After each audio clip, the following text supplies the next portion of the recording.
గుమ్మడిదెల dumping yard నిర్ణయాన్ని వెంటనే రద్దు చేయాలని మాజీ మంత్రి హరీష్ రావు డిమాండ్ చేశారు. గుమ్మడిదెల మండలంలో డంపింగ్ యార్డ్ ఏర్పాటును వ్యతిరేకిస్తూ రైతు జేఏసీ ఆధ్వర్యంలో చేపట్టిన నిరసన దీక్షకు హరీష్ రావు మద్దతు తెలిపారు. ఈ సందర్భంగా ఆయన మాట్లాడుతూ డంపింగ్ యార్డ్ వల్ల ఉమ్మడి మెదక్ జిల్లా ప్రజలు తీవ్రంగా నష్టపోవాల్సి వస్తుందని, గుమ్మడిదెల రైతులు బంగారం లాంటి పంటలు పండిస్తారని, ఈ భూములను మారుభూమిగా మార్చొద్దని ప్రభుత్వాన్ని హెచ్చరించారు.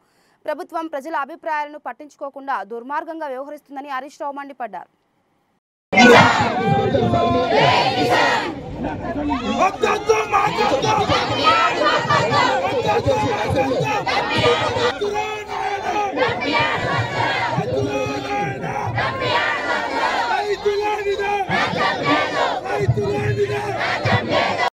పత్రం ఇచ్చినాం, మినిస్టర్ గారికి ఇచ్చినాం, ఎమ్మెల్యే గారికి ఇచ్చినాం. వీళ్ళను ఆహ్వానించగానే మీరు వచ్చినందుకు మా సంఘీభావం తెలిపినందుకు నిజంగా ప్రత్యేకంగా ధన్యవాదాలన్నా. అసెంబ్లీలో మీరు గొర్రెలను కూడా తీసుకోవడం జరిగింది, గొర్రెలతో చేయడం జరిగింది. ఈ రోజు ట్రాక్టర్ ఖాళీ చేస్తా ఉన్నారు. ఒకరోజు ప్రజల అభిప్రాయాలు కనుక్కోండి. గుమ్మడిదెల రైతులు అంటే ఆదర్శవంతమైన రైతులు, బంగారం లాంటి పంటలు పండించే రైతులు సంగారెడ్డి జిల్లాలో గుమ్మడిదెల రైతులు. ఇక్కడ కూరగాయలు కానీ, పండ్లు కానీ, పాలు కానీ ఇక్కడ అద్భుతంగా మంచి పంటలు చేసేటువంటి రైతులు ఉన్నారు. 6 కాలం కష్టపడే మంచి రైతులు ఉన్నారు. ఇవాళ రైతులందరూ ఏం కోరుకుంటారంటే, మా నెత్తిన ఈ డంప్ యార్డ్ పెట్టకండి, మా ప్రజల్ని బతకనియండి అని చెప్పి ఇక్కడ ప్రజలు కోరుకుంటా ఉన్నారు. అందువల్ల మేము ప్రభుత్వాన్ని డిమాండ్ చేస్తున్నాం, తక్షణమే ఈ డంప్ యార్డ్ను రద్దు చేయండి. ఇంకెక్కడైనా దూర ప్రాంతంలో ప్రజలకు ఇబ్బంది లేని చోట ఈ డంప్ యార్డ్ను ఏర్పాటు చేయాల్సిన అవసరం ఉంది. రేవంత్ రెడ్డి వచ్చిన తర్వాత లాగచర్ల చూసినాం, మొత్తం పోలీసులను పెట్టి భూములు గుంజుకొని గిరిజన రైతులను జైళ్ళలో పెట్టి బలవంతంగా భూములు గుంజుకునే ప్రయత్నం చేసింది.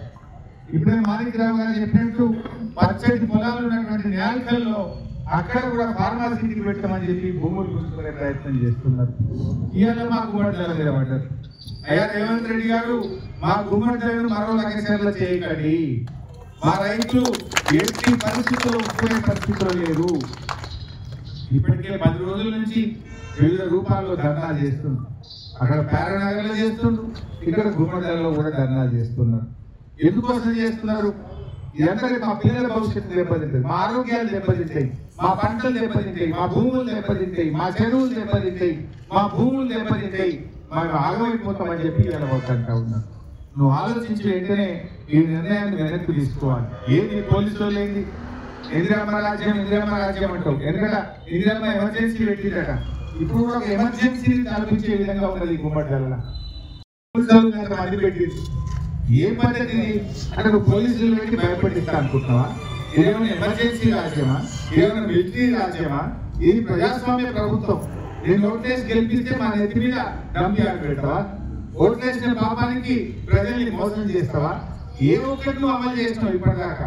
మహిళలకు మహాలక్ష్మి 2500 అంటివి ఇవ్వకపోతుంది, ముసలిళ్ళకి 4000 పింఛన్ అంటివి రాకపోయాయి, రైతులకు రుణమాఫీ అంటివి సగం కూడా రాకపోయాయి.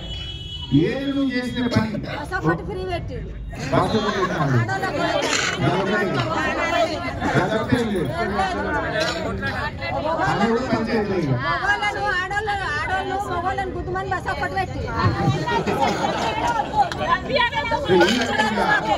ఈ రకంగా ప్రజల్ని ఇబ్బంది పెట్టుకున్నాం. ఇప్పటికైనా మా గుమ్మడిదెల అక్కా చెల్లెళ్ళు, అన్నదమ్ములు, మా రైతుల అభిప్రాయాన్ని గుర్తుపెట్టుకొని తక్షణమే ఈ డంప్ యార్డ్ను ప్రజలకు ఇబ్బంది లేని చోట, గ్రామాలు లేనటువంటి చోట, రైతులకు ఇబ్బంది లేని చోట పెట్టాలి తప్ప ఇక్కడ ఈ గుమ్మడిదెలలో పారానగర్లో పెట్టద్దని ప్రభుత్వాన్ని నేను కోరుతా ఉన్నాను. తప్పకుండా మీ యొక్క అంశాన్ని రేపు అసెంబ్లీలో కూడా మాట్లాడతాం. రేపు మళ్ళీ అసెంబ్లీ బడ్జెట్ సమావేశం ఎక్కడ పోరాడు, ఒకనాడు బర్రెలు పెట్టిండ్రు, ఒకనాడు గొర్రెలు పెట్టిండ్రు, ఒకనాడు మహిళలు కూస్తున్నారు, ఒకనాడు పిల్లలు కూస్తున్నారు, ట్రాక్టర్ల ర్యాలీ పెట్టిండ్రు. వివిధ రూపాల్లో ప్రజాస్వామ్య పద్ధతిలో మీరు కొట్లాడుతూ ఉన్నారు. మీ పోరాటాన్ని రేపు అసెంబ్లీలో మాట్లాడతాం, ప్రభుత్వం మీద ఒత్తిడి తెస్తాం. ఎయిర్ ఫోర్స్ లో కూడా చెప్తున్నారు, ఇట్లా ఎయిర్ ఫోర్స్ ఉన్న కాడ 10 కిలోమీటర్ల చుట్టూ డంప్ యార్డ్ పెట్టద్దు, మా విమానాలకు పక్షులు అడ్డం వస్తాయి, మా ఫ్లైయింగ్ జోన్ ఎఫెక్ట్ అవుతుంది అని ఎయిర్ ఫోర్స్ అకాడమీ వాళ్ళు కూడా చెప్తున్నారు. రబ్బులుగా రోజు వ్యవసాయం చేసుకుంటూ కూరగాయలు పండిస్తూ మరి దగ్గరలో ఉన్నటువంటి హైదరాబాద్కి తీసుకెళ్లి వారి ప్రోడక్ట్స్ అన్ని కూడా అమ్ముకోవడం జరుగుతుంది.